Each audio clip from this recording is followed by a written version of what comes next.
Welcome back to Everyday Iowa. Well, if you're looking for a fun event for the entire family, our next guy is the perfect guy to talk to. Joining us is Brian Reynolds, spokesperson for St. Joseph Fun Days. Thank you for being here. My pleasure. Glad to be back. Yeah, a busy week, I'm sure, for you with it this weekend. But let everybody know what Fun Days is.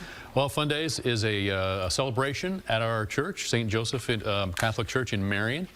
And it was brought back in 2018, and so we've kind of got the newfangled version going now with the same, but it's a lot of same old things. Okay. The carnival, raffle is a big part of the process. Things to eat and things like that. So it's really a great time for everybody. Right. Entertainment, yeah, a couple of bands this weekend. Yeah, we'll talk about that a little bit. Okay. You said it came back in 2018, so there was a little hiatus period there for a while. Not from the pandemic, obviously, but there was a... we actually did have to take 2020 had to take that one off. Like everybody did, yeah. No, it was, I think back in the 71 is when it started, I think, the first time, and then it was on an 18-year hiatus or something like that. Yeah. Fairly long time, and then a group of parishioners wanted to have it back for their kids, because they remember going to it as kids. Absolutely. And so they really are passionate about it, and they brought it back for the community. Yeah, so now it's back and bigger than ever, right? Yep. Yep. All right. So what can people expect? We kind of touched on that a little bit, but kind of let everybody know what they can expect. Because it's a fun family. It's for everybody. Yep. Yeah. Well, our theme is faith, family, community. Okay. So the big part, obviously, our faith is involved in everything we do, but as well as for family and the greater Marion community. So we try to bring everybody in. It's a great way to work with our fellow parishioners in bringing this event to fruition, but also to bring in the community for a good time. And you know, a lot of people missed it when it was gone, and so it's nice to have it back. And we have, like I said, we have the bands, a band each night on Friday and Saturday night. Yeah, who are some of the bands playing? We got Backdoor Alley, Back Booth Alley, excuse me, Back Booth Alley. Okay. Yep, they're a country slash rock kind of cover band. Okay. They do a little of that. And then the Jimmy Welty Band on Saturday night, they kind of do classic, retro, and outlaw country. Okay, sounds like fun. Yeah, all right. They get into things like that.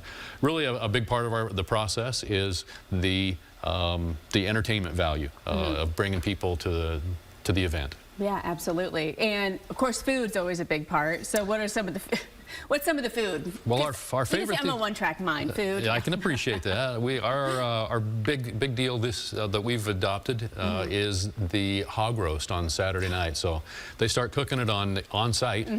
On Friday night, and so the smell is wafting through the grounds the whole weekend, making everybody hungry. I appreciate that. You know, you pre-buy tickets for it, and you get a full meal, meat and homemade sides. Wow. And everything. So, and you pick that up Saturday evening. Yeah. Maybe go on the rides first, then eat, though. That is not a bad idea.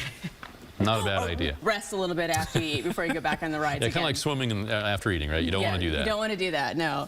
So let's see. You kind of mentioned the purpose of bringing the community together. Why is that so important? Really, we are part of the community, and so we want the community to be, as much of the community to be a part of us as we can. It's a great way for people to come in, and it's amazing the number of people that come in, stop at our information booth and hospitality tent, and have conversations, whether it's on a part of their faith journey or just new in town.